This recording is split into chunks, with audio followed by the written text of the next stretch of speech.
जय हिंद दोस्तों। मैं रवि आप सभी का टॉपर एग्जाम प्लेटफॉर्म पर स्वागत करता हूं। उम्मीद करता हूं कि आपकी पढ़ाई अच्छी चल रही होगी और आप सभी ने इससे पहले जो मैंने क्लास कराई थी वो क्लास देख ली होगी। तो दोस्तों हम संवैधानिक विकास, कौन सा दोस्तों, संवैधानिक विकास की जो नेक्स्ट क्लास है वो आज स्टार्ट करते हैं। क्योंकि इस क्लास से पहले मैंने आपको बताया था कि जो अधिनियम हमें पढ़ने होते हैं, जैसे 1773 का रेगुलेटिंग एक्ट हो गया, 1781 का एक्ट हो गया, 1784 का एक्ट हो गया, वो सभी हमें पढ़ने हैं। आखिरकार वो हमें क्यों पढ़ने हैं और वो क्यों लाए गए, इससे पहले वाली क्लास में मैंने आपको वही बताया था। क्लियर दोस्तों? तो आज हम स्टार्ट करने वाले हैं रेगुलेटिंग एक्ट 1773 रेगुलेटिंग एक्ट। आज इसके बारे में डिस्कस करेंगे हम। तो इससे पहले हम ये जान लेते हैं कि रेगुलेटिंग एक्ट लाने के कारण क्या क्या थे। जो कंपनी के ऊपर ये रेगुलेटिंग एक्ट लागू किया गया था, ये क्यों लागू किया गया था, इसके कारण क्या क्या थे जिसके तहत ब्रिटिश सरकार को रेगुलेटिंग एक्ट लाना पड़ा। तो दोस्तों इसका सबसे मुख्य कारण तो ये था कि जो कंपनी थी, जो ब्रिटिश ईस्ट इंडिया कंपनी थी, उस कंपनी की आर्थिक स्थिति खराब हो चुकी थी। क्या दोस्तों? आर्थिक स्थिति खराब हो चुकी थी, आर्थिक स्थिति बिगड़ गई थी और ब्रिटिश सरकार कहीं ना कहीं ये तलाश में थी कि कब ब्रिटिश ईस्ट इंडिया कंपनी की हालत बिगड़े, वो घाटे में जाए और हम उस कंपनी पर अपना शिकंजा कसें। ब्रिटिश सरकार कहीं ना कहीं इस तलाश में थी और कंपनी के ऊपर अपना नियंत्रण स्थापित करने के लिए ब्रिटिश सरकार को यह अधिनियम लाने की जरूरत होती है। जानते हैं इसके और मुख्य कारण क्या क्या थे। इसके और मुख्य कारण क्या क्या थे? तो कंपनी की आर्थिक स्थिति बिगड़ चुकी थी और एक तरफ ब्रिटिश गवर्नमेंट है, एक तरफ ब्रिटिश गवर्नमेंट है, ये कहीं ना कहीं तलाश में है कि कब कंपनी की आर्थिक स्थिति खराब हो और हम उसे अपने कर्जे में या उसको कंपनी को इतना कर्जा दे दें जिससे कि वो कर्जे में डूब जाए और उस कंपनी पर हम अपना नियंत्रण स्थापित कर लें। तो दोस्तों जो ब्रिटिश गवर्नमेंट थी, ये भी अमेरिका, इसमें एक शब्द आता है अमेरिका, क्योंकि ब्रिटिश गवर्नमेंट अमेरिका की क्रांति से सबक ले चुकी थी। अमेरिका की क्रांति से सबक ले चुकी थी, इसलिए ब्रिटिश गवर्नमेंट तलाश में थी कि कंपनी को किस तरीके से अपने कब्जे में किया जाए और ये एक मौका मिला ब्रिटिश सरकार को कि जब थोड़ी सी उम्मीद जगी कि कंपनी को अब अपने अंडर में रख सकते हैं। ठीक है दोस्तों, तो कंपनी की जब आर्थिक स्थिति खराब हो चुकी थी तो इस कंपनी ने ब्रिटिश गवर्नमेंट से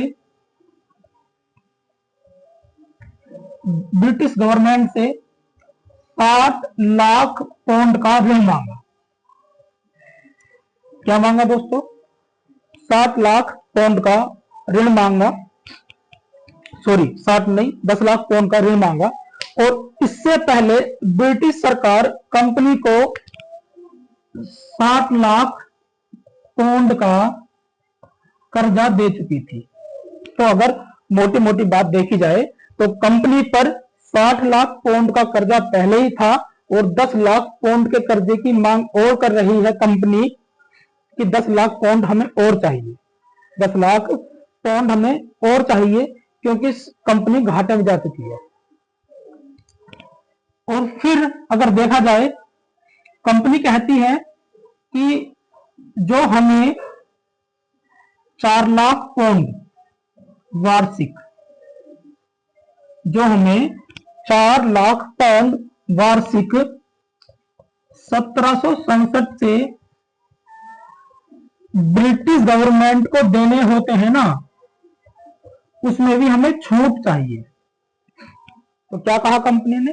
कंपनी ने कहा कि हमें 10 लाख पाउंड का कर्जा और चाहिए।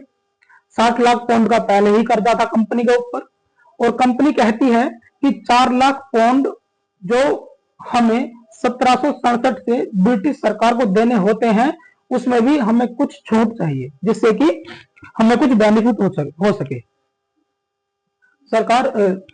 सरकार से ये सब मांग करती है कंपनी। क्लियर दोस्तों? और अगर देखा जाए आगे, जो कंपनी के कर्मचारी थे, जो कंपनी के कर्मचारी थे या अधिकारी थे, इन सभी का अपना निजी व्यापार होने लगा था। क्या होने लगा था दोस्तों? निजी व्यापार होने लगा था। और ये कर्मचारी, कंपनी के कर्मचारी और अधिकारी भ्रष्टाखोरी को बढ़ावा दे रहे थे।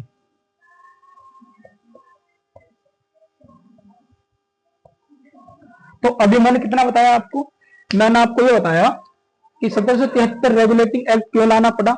इसके थोड़े बैकग्राउंड में चलते हैं, इसके कारण क्या थे। तो इसका फर्स्ट रीजन ये था कि कंपनी की आर्थिक स्थिति बिगड़ चुकी थी, कंपनी घाटे में जा रही थी, और कहीं ना कहीं ब्रिटिश गवर्नमेंट भी तलाश में थी कि कब कंपनी की आर्थिक स्थिति खराब हो, कंपनी अपना घाटे में जाए और हम अपना कंपनी के ऊपर नियंत्रण स्थापित कर लें। क्योंकि ब्रिटिश सरकार भी कहीं ना कहीं अमेरिका की क्रांति से सबक ले चुकी थी, और ऐसा ही मौका आया जब कंपनी कर्जे में डूब गई, और कंपनी के ऊपर 60 लाख पाउंड का कर्जा पहले ही था, और 10 लाख पाउंड के कर्जे की मांग और करती है। ठीक है दोस्तों, 10 लाख पाउंड के कर्जे की मांग और करती है। तो कंपनी एक बात और कहती है सरकार से कि आप हमें 4 लाख पाउंड वार्षिक जो हम रुपया आपको देते हैं, उस रुपए में हमें कुछ छूट दे दो। कंपनी मांग कर रही है ब्रिटिश सरकार से। और अगर देखा जाए कंपनी की आर्थिक स्थिति क्यों बिगड़ी, क्योंकि कंपनी के जो कर्मचारी थे, जो अधिकारी थे, उन्होंने भ्रष्टाखोरी को बढ़ावा दे दिया था। उन सभी का ध्यान कंपनी के कर्तव्यों पर नहीं था, सबका अपना अपना व्यापार फैलने लगा था। कंपनी के हित उनके लिए द्वितीयक हो चुके थे, मतलब कि कंपनी का काम उनके लिए दूसरा काम था, बाद का काम। सबसे पहला काम था उनका अपना, जो अपना व्यापार वो अलग अलग कर रहे थे। इसलिए कहीं ना कहीं देखा जाए तो कंपनी इस कंडीशन में भी घाटे में जा रही थी। अब बात करते हैं, ये तो अधिकारी और कर्मचारी हो गए।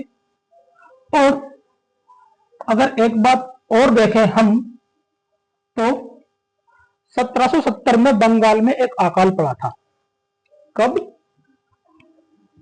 1770 में बंगाल में अकाल पड़ा था। इस अकाल से भी कंपनी पर बहुत इफेक्ट पड़ा था। कंपनी अच्छी तरीके से नहीं चल पाई, व्यापार अच्छा नहीं हुआ। तो बंगाल में जो अकाल पड़ा था, इससे भी कंपनी घाटे में जा चुकी थी। और एक तरफ, और अगर देखा जाए, एक तरफ देखा जाए तो जो हैदर अली था, हैदर अली के सफल अभियान,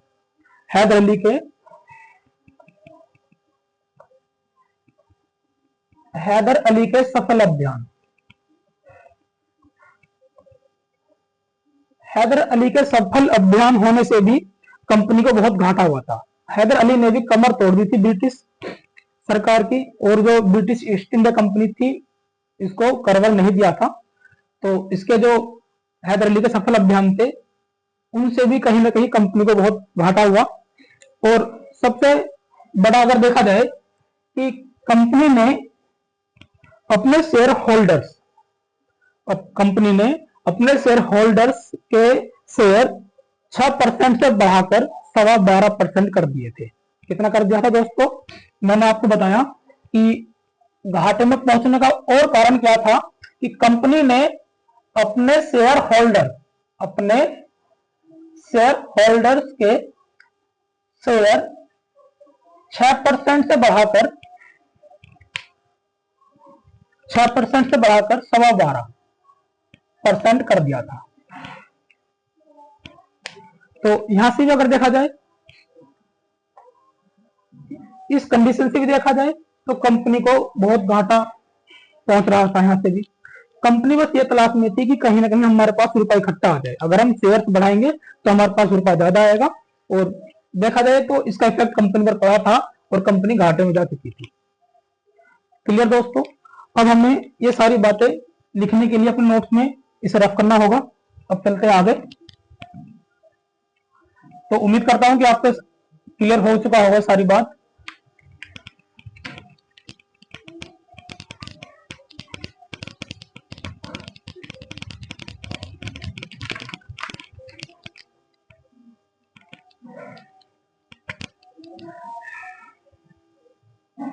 इस कारण में ये जो कारण हमें लिखना है, कारण फर्स्ट लिखिए, इसे क्यों लाया गया था? क्योंकि कंपनी की आर्थिक स्थिति खराब हो चुकी थी, खराब हो चुकी थी। दूसरा पॉइंट, कंपनी ब्रिटिश गवर्नमेंट से 10 लाख पाउंड का कर्जा मांगती है।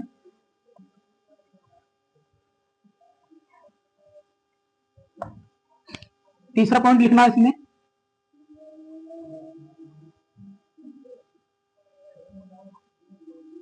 कंपनी पर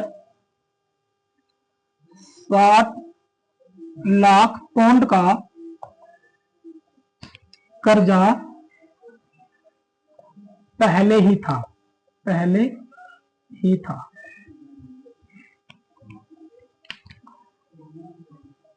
ठीक है दोस्तों। चौथा,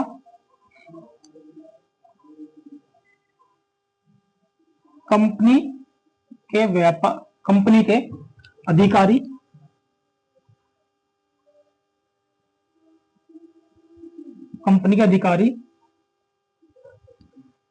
व कर्मचारी सभी का निजी व्यापार चल रहा था।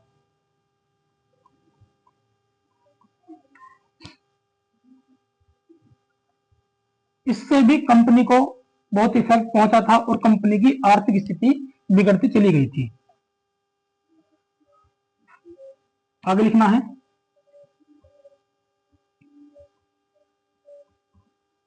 हैदर अली के सफल अभियानों से भी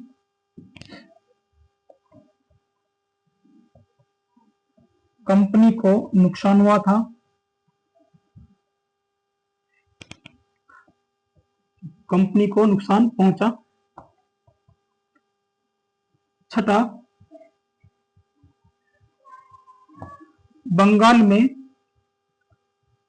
1770 में पड़े अकाल से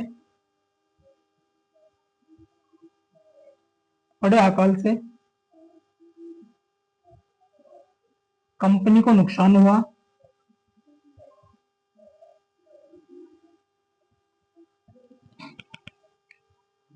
सातवां पॉइंट लिखना है इसमें रीजन में,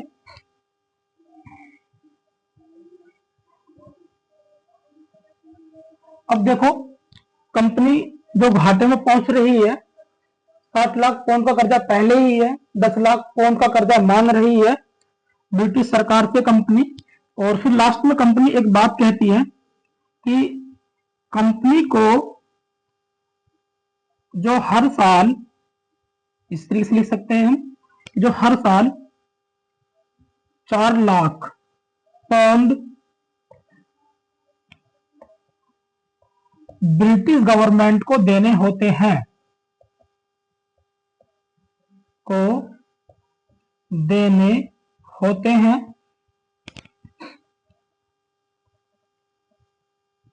उस राशि में उस राशि में छूट चाहिए। और ये जो 4 लाख पाउंड देने होते थे, ये ब्रिटिश गवर्नमेंट को कब से दे रही थी कंपनी? 1767 से। कब से दोस्तों? 1767 से। ठीक है, ये लिखे हमने कंपनी की आर्थिक स्थिति बिगड़ने के कारण। अभी हमने ये क्या जाने हैं? कंपनी की आर्थिक स्थिति बिगड़ने के हमने कारण जाने हैं। ये 6 कारण 7 कारण है जो आप अपने नोट्स में मेंशन करने हैं। ठीक है दोस्तों, अब यहां से चलते हैं आगे। देखो, अब कंपनी की आर्थिक स्थिति बिगड़ चुकी है। कंपनी के जितने भी कर्मचारी या अधिकारी हैं, सभी अपना निजी व्यापार अलग अलग कर रहे हैं और कंपनी के जो दायित्व हैं वो उनके लिए दूसरे हो चुके हैं। मतलब कि पहले अपना काम, बाद में कंपनी का काम। तो फिर ये सारी बात पहुंचती है ब्रिटिश सरकार के पास। ब्रिटिश सरकार तो तलाश में थी कि कैसी ना कैसी हमें कब्जा करने का मौका मिले और हम जो ब्रिटिश ईस्ट इंडिया कंपनी है उस कंपनी पर हम अपना शिकंजा कस लें। तो कंपनी क्या है? कंपनी के ये सारी बातें जानने के बाद ब्रिटिश गवर्नमेंट कहती है कि ठीक है, आप हमसे 10 लाख पाउंड का कर्जा मांग रहे हो, हम आपको 14 लाख पाउंड का कर्जा देंगे। कितने का? 14 लाख। आप मांग तो रहे हो हमसे 10 का, लेकिन हम आपको देंगे 14 लाख। और वो 14 लाख 4% वार्षिक ब्याज की दर पर आपको दिया जाएगा। तो ब्रिटिश गवर्नमेंट ने क्या कहा? देखो, 7 लाख पहले ही है, 10 लाख 7 लाख पहले ही है, 10 लाख और मांग रहे हैं। लेकिन ब्रिटिश गवर्नमेंट ने कहा कि ठीक है, आप 10 मांग रहे हो, हम आपको 14 देंगे। और वो 14% जो 14 लाख पाउंड की राशि हम आपको देंगे, वो 4% वार्षिक ब्याज पर दिया जाएगा। लेकिन इतनी मोटी रकम हम आपको तभी देंगे जब आप हमारे बनाए हुए एक अधिनियम को मानेंगे। तो ब्रिटिश गवर्नमेंट ने अपनी शर्त रख दी। उस शर्त में क्या कहा? हम आपको राशि तभी देंगे जब आप हमारे बनाए हुए अधिनियम को मानेंगे या लागू करेंगे। और उसी अधिनियम का नाम क्या था? तो दोस्तों, उसी अधिनियम का नाम था रेगुलेटिंग एक्ट। रेगुलेटिंग एक्ट उसी अधिनियम का नाम था जो फिर कंपनी पर यह अधिनियम लागू कर दिया गया। कंपनी को कर्जा दे दिया और फिर कंपनी पर एक अधिनियम लागू कर दिया। उस अधिनियम का नाम क्या था? Regulating act. क्लियर दोस्तों? तो आगे लिखना है, रफ करता हूं इसे अपने। अब आगे लिखना है सभी को अपने नोट्स में।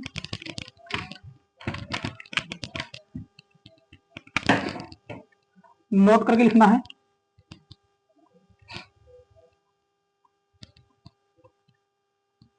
ब्रिटिश गवर्नमेंट ने कंपनी को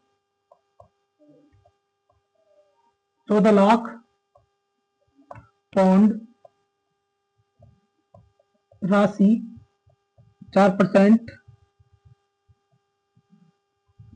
वार्षिक ब्याज पर दी। दूसरा पॉइंट इसमें नोट करके लिखना है, इस राशि के बदले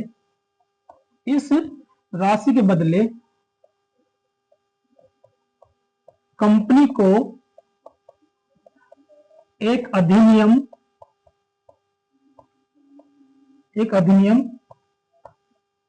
के अनुसार चलना होगा और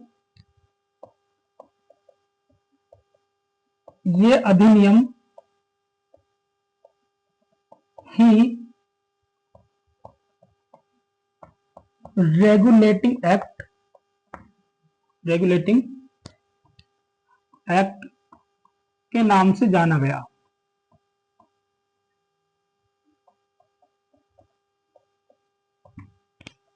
ठीक है दोस्तों, तो अब कंपनी को राशि दे दी और कंपनी को एक अधिनियम के अनुसार चलना होगा और ये अधिनियम को किस नाम से जाना गया, रेगुलेटरी एक्ट। तो अब हम आ चुके हैं रेगुलेटरी एक्ट पर और ऊपर हेडिंग लिखी हुई है 1773 का रेगुलेटरी एक्ट। और ये एक्ट, रेगुलेटरी एक्ट कब पारित करा, 1773 में। 1773 में कंपनी पर एक एक्ट लागू किया गया, उस एक्ट का नाम क्या था, रेगुलेटरी एक्ट। क्लियर दोस्तों। तो आप सभी को अब यहां से आगे लिखना स्टार्ट करना है, ठीक है। तो अब 1773 का रेगुलेटरी एक्ट आ चुका है, 1773 का रेगुलेटरी एक्ट आ चुका है। अब ब्रिटिश गवर्नमेंट तो बहुत तेज है, वो 1773 का रेगुलेटरी एक्ट लेकर आई है और उसने कहा कि ये एक्ट तो लागू हो चुका है आपके ऊपर, लेकिन इसमें कुछ प्रावधान है। भाई सीधी सी बात है, जब अधिनियम लागू होगा तो उसमें कुछ ना कुछ प्रावधान होंगे। तो उसमें क्या क्या प्रावधान थे, तो ब्रिटिश सरकार ने उसमें प्रावधान किए कि प्रावधान करती है ब्रिटिश सरकार। तो ब्रिटिश सरकार कहती है कि ब्रिटिश सरकार के अधीन एक कोर्ट ऑफ डायरेक्टर्स, ब्रिटिश सरकार के अधीन एक कोर्ट ऑफ डायरेक्टर्स संस्था बनाई जाएगी। क्या कहती है ब्रिटिश सरकार, ये जो ब्रिटिश गवर्नमेंट है, ये क्या कहती है कि ब्रिटिश सरकार के अधीन एक court of directors, court of directors, court of directors संस्था बनाई जाएगी। किसके अधीन रहेगी ये, ब्रिटिश गवर्नमेंट के अधीन। और कोर्ट ऑफ डायरेक्टर्स के पहले जो सदस्य की बात कही गई थी वो 18 कही गई थी कि 18 सदस्य होंगे इसमें, लेकिन फिर बाद में इसमें सदस्यों की संख्या 24 कर दी गई थी। कितनी दोस्तों, 24। ये सभी पॉइंट लिखाऊंगा अभी आगे, पहले समझ लो फिर इन्हें वन बाय वन सारे पॉइंट लिखाऊंगा आगे। तो कोर्ट ऑफ डायरेक्टर्स, ब्रिटिश सरकार कहती है कि ब्रिटिश सरकार के अधीन एक कोर्ट ऑफ डायरेक्टर्स संस्था बनाई जाएगी और उसमें सदस्यों की संख्या कितनी रखी जाएगी, 24। कितनी रखी जाएगी, 24। और यह कहा गया कि 24 जो रखी जाएगी और हर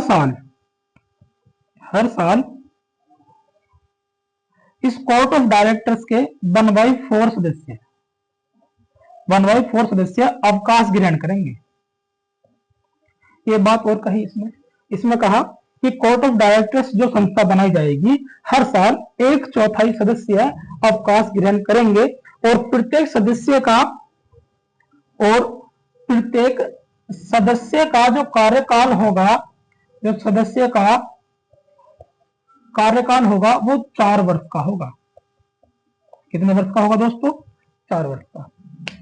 तो कोर्ट ऑफ डायरेक्टर्स, ध्यान से सुनो, कोर्ट ऑफ डायरेक्टर्स एक संस्था आती है, इसके अधीन कार्य करती है ब्रिटिश गवर्नमेंट के। उस कोर्ट ऑफ डायरेक्टर्स में सदस्यों की संख्या पहले 18 थी, फिर बाद में बढ़ाकर 24 कर दी गई और इसमें जो सदस्य थे उन सभी का कार्यकाल 4 वर्ष का था। और इसमें यह बात कही गई थी कि हर साल 1/4 कैंडिडेट अवकाश ग्रहण करेंगे। क्लियर दोस्तों। और एक बात और कही गई इसमें कि जो कोर्ट ऑफ डायरेक्टर संस्था है, जो कोर्ट ऑफ डायरेक्टर संस्था है, भारत में गवर्नर जनरल और उसकी परिषद, देखो ये इंपॉर्टेंट पॉइंट है, जो कोर्ट ऑफ डायरेक्टर संस्था है यह है भारत के गवर्नर जनरल और उसकी परिषद के सदस्यों की नियुक्ति और पदमुक्ति कोर्ट ऑफ डायरेक्टर्स ही करेगा। ठीक है दोस्तों।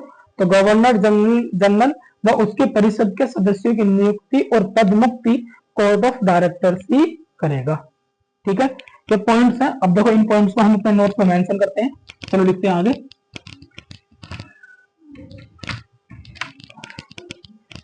जहां तक समझा दिया आपको, पहले हाथ अपने नोट्स में मेंशन करते हैं। ठीक है, कि इस रेगुलेटिंग एक्ट में क्या क्या प्रावधान थे, क्या क्या प्रावधान है। इसमें पहला प्रावधान लिखो, जो इसमें प्रावधान था, इसमें प्रावधान लिखना है कि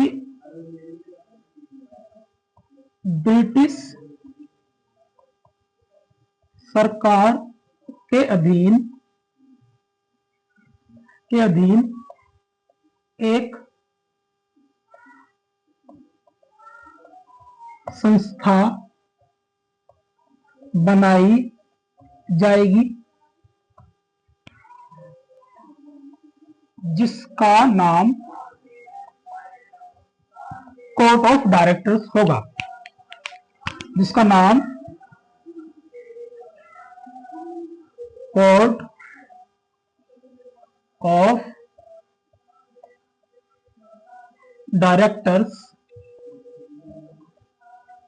इसका नाम कोर्ट ऑफ डायरेक्टर्स होगा। ठीक है दोस्तों, और दूसरा पॉइंट लिखना है, कोर्ट ऑफ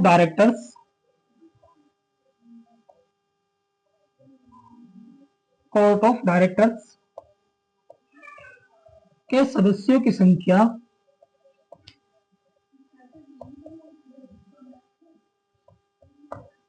18 से बढ़ाकर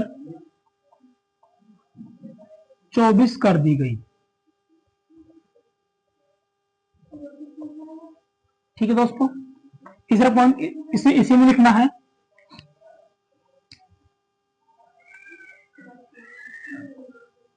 प्रत्येक वर्ष 1/4 सदस्य अवकाश ग्रहण करेंगे।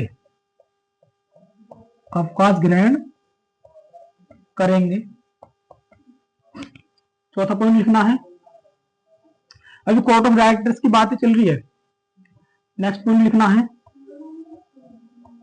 कोर्ट ऑफ डायरेक्टर्स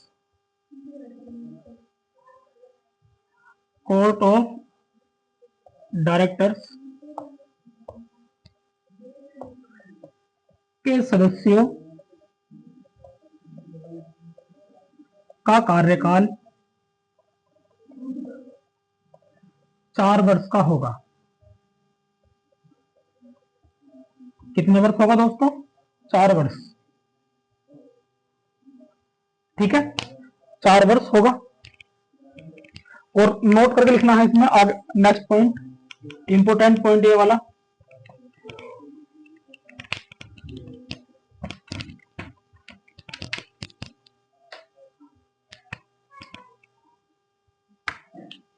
भारत में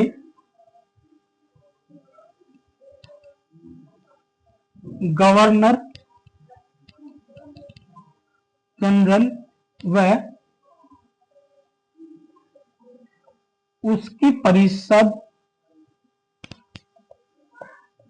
के सदस्यों की नियुक्ति व पदमुक्ति कोर्ट ऑफ डायरेक्टर्स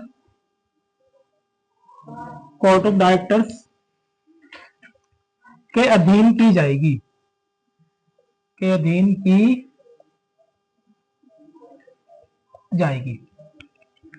ठीक है दोस्तों। तो प्रावधान में कितने पॉइंट देखे आपने? 1 2 3 4, और इंपोर्टेंट पॉइंट है ये वाला 5वां। तो पहला पॉइंट क्या कि ब्रिटिश सरकार के अधीन एक संस्था बनाई जाएगी जिसका नाम रखा गया कोर्ट ऑफ डायरेक्टर्स, और कोर्ट ऑफ डायरेक्टर्स के सदस्यों की संख्या 18 से बढ़ाकर 24 कर दी गई, और प्रत्येक वर्ष 1/4 सदस्य अवकाश ग्रहण करेंगे, और कोर्ट ऑफ डायरेक्टर्स जो सदस्य हैं उनका कार्यकाल 4 वर्ष का रखा गया। तो लास्ट जो प्रोविजन था इसमें, लास्ट प्रोविजन था कि भारत में गवर्नर जनरल व उसकी परिषद के सदस्यों की नियुक्ति व पदमुक्ति कोर्ट ऑफ डायरेक्टर्स ही करेगा। क्लियर दोस्तों? अब इससे आगे चलते हैं, अब हम चलो थोड़ा समझते हैं, फिर लिखेंगे बाद में। अब उम्मीद करता हूं कि ये प्रोविजन तक जो प्रावधान मैंने आपको लिखाए हैं ये सभी आपके दिमाग में छप गए होंगे। बहुत इजीली तरीके से मैंने आपको बताया है, वरना अगर किताबी लैंग्वेज में जाओगे तो आप फंस जाओगे। ठीक है दोस्तों, तो फिर बात आती है इसमें गवर्नर जनरल और परिषद की। गवर्नर जनरल और परिषद, तो 1773 रेगुलेटिंग एक्ट के तहत बंगाल का गवर्नर जनरल और उसके परिषद का गठन किया गया। जो पहले बंगाल का गवर्नर हुआ करता था उसे अब बंगाल का गवर्नर जनरल बना दिया गया। तो ये वाला पॉइंट ध्यान से सुनो, जो पहले बंगाल का गवर्नर हुआ करता था उसे 1773 रेगुलेटिंग एक्ट के तहत बंगाल का गवर्नर जनरल बना दिया गया और उसकी परिषद में 4 सदस्यों की नियुक्ति कोर्ट ऑफ डायरेक्टर्स के द्वारा कर दी गई।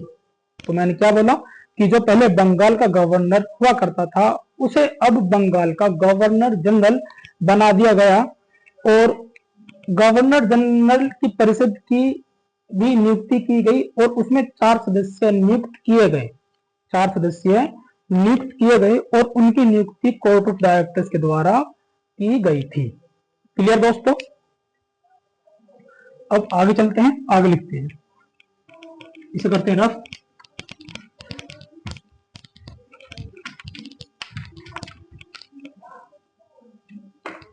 आगे हेडिंग लिखना है सभी को।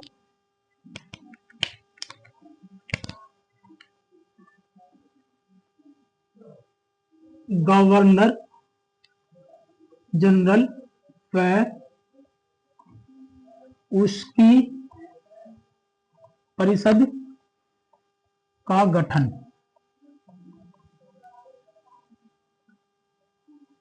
ये हेडिंग बनानी है, इसमें लिखना है, इसमें लिखना है आगे फर्स्ट पॉइंट मेंशन करना है इसमें 1773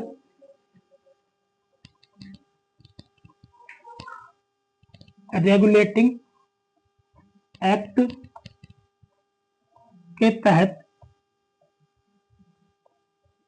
बंगाल का गवर्नर अब बंगाल का गवर्नर जनरल कहलाने लगा। दूसरा पॉइंट लिखना है,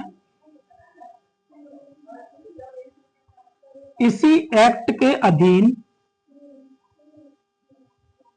इसी एक्ट के अधीन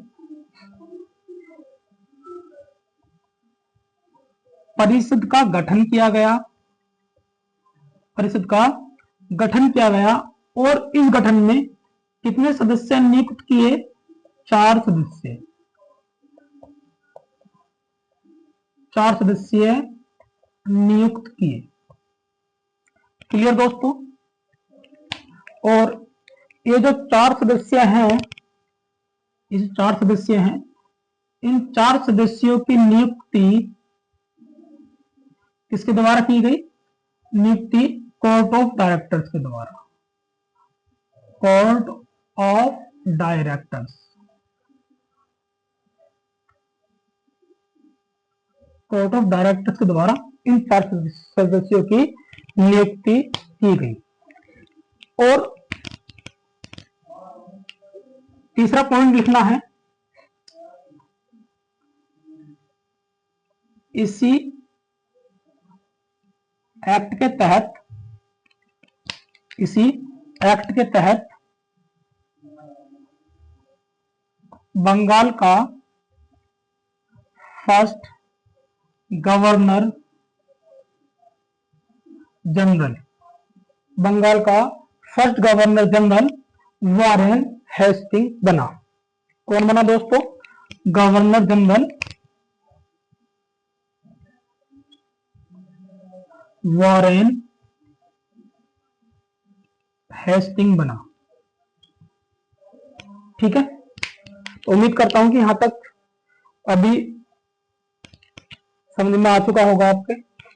रेगुलेटिंग एक्ट के तहत बंगाल का गवर्नर अब बंगाल का गवर्नर जनरल कहलाने लगा। इसी एक्ट के अधीन परिषद का गठन किया गया और उस परिषद में 4 सदस्यों की नियुक्ति कोर्ट ऑफ डायरेक्टर्स के द्वारा की गई और इसी एक्ट के तहत बंगाल का फर्स्ट गवर्नर जनरल किसे बना दिया गया दोस्तों? तो इसी एक्ट के अधीन बंगाल का फर्स्ट गवर्नर जनरल बना दिया गया वॉरेन हेस्टिंग को। क्लियर दोस्तों?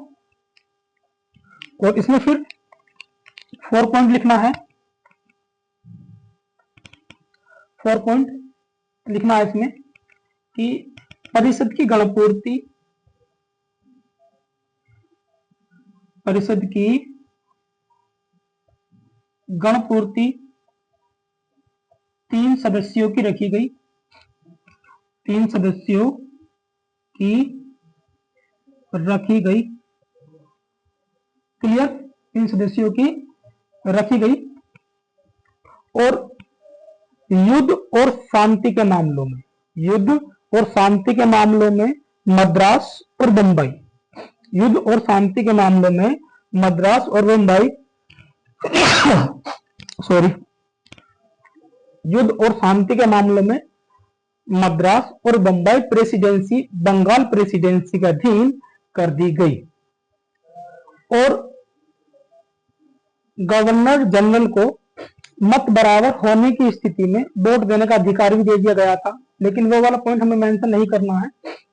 तो 4 पॉइंट, परिषद की गणपूर्ति 3 सदस्यों को रखी गई और मद्रास और बंबई प्रेसिडेंसी युद्ध और शांति के मामले में बंगाल प्रेसिडेंसी के अधीन कर दी गई। क्लियर दोस्तों? और सबसे पहले यहाँ पे एक पॉइंट मेंशन करते हैं हम, नोट करके, ये जो 4 सदस्य हैं, 4 सदस्य परिषद के, ये कौन कौन थे?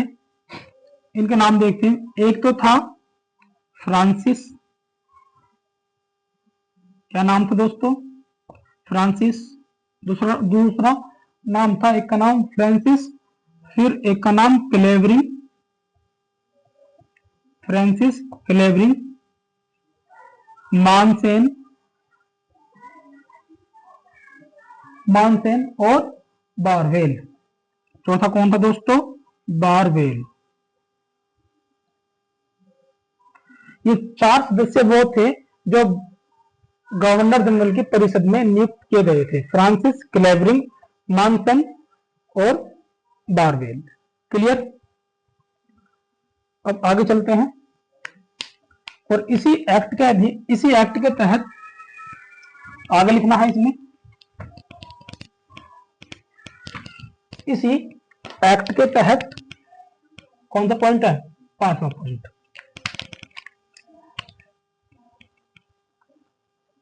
इसी एक्ट के तहत मद्रास व बंबई, मद्रास व बंबई युद्ध व शांति के मामलों में, युद्ध व शांति के मामलों में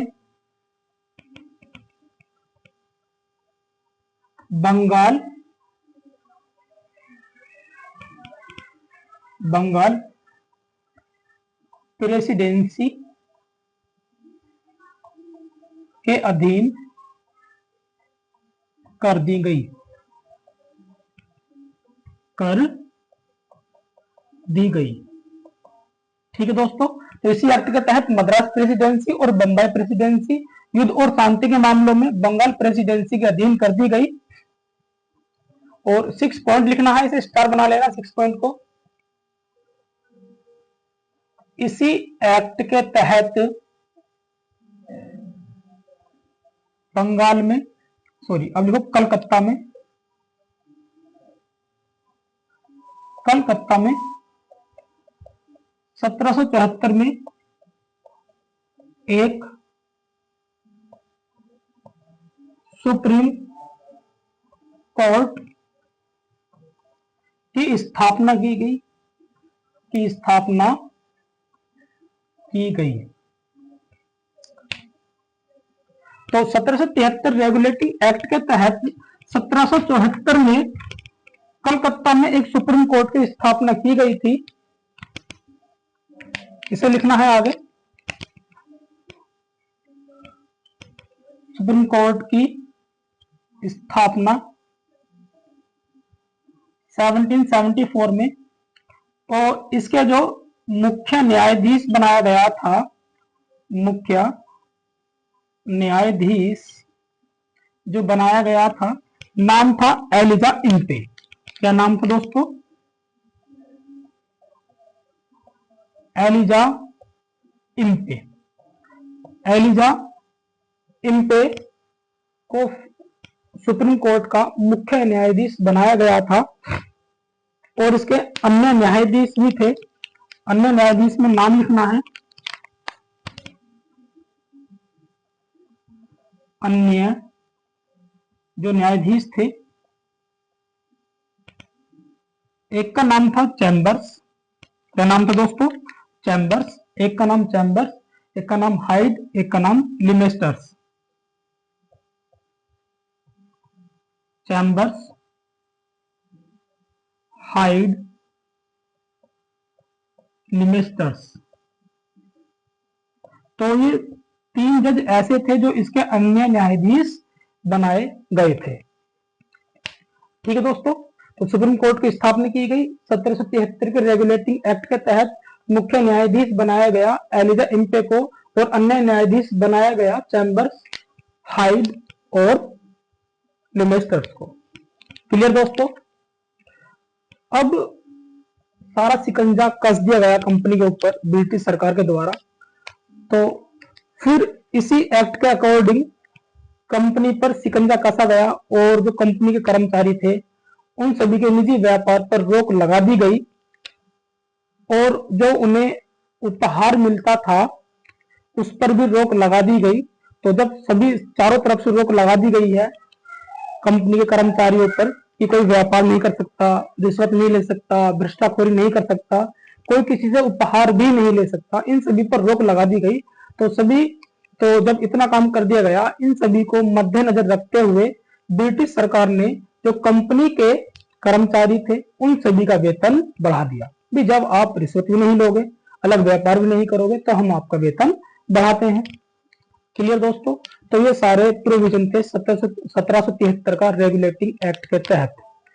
अब 1773 के रेगुलेटिंग एक्ट में बस इतना ही। मिलते हैं नेक्स्ट एक्ट में, जो मैं लेकर हाजिर हूंगा नेक्स्ट क्लास में। ठीक है दोस्तों? और कमेंट में जरूर बताना कि आपको ये 1773 के रेगुलेटिंग एक्ट की क्लास कैसी लगी। मिलते हैं आपसे नेक्स्ट क्लास में। जब तक के लिए जय हिंद, जय भारत।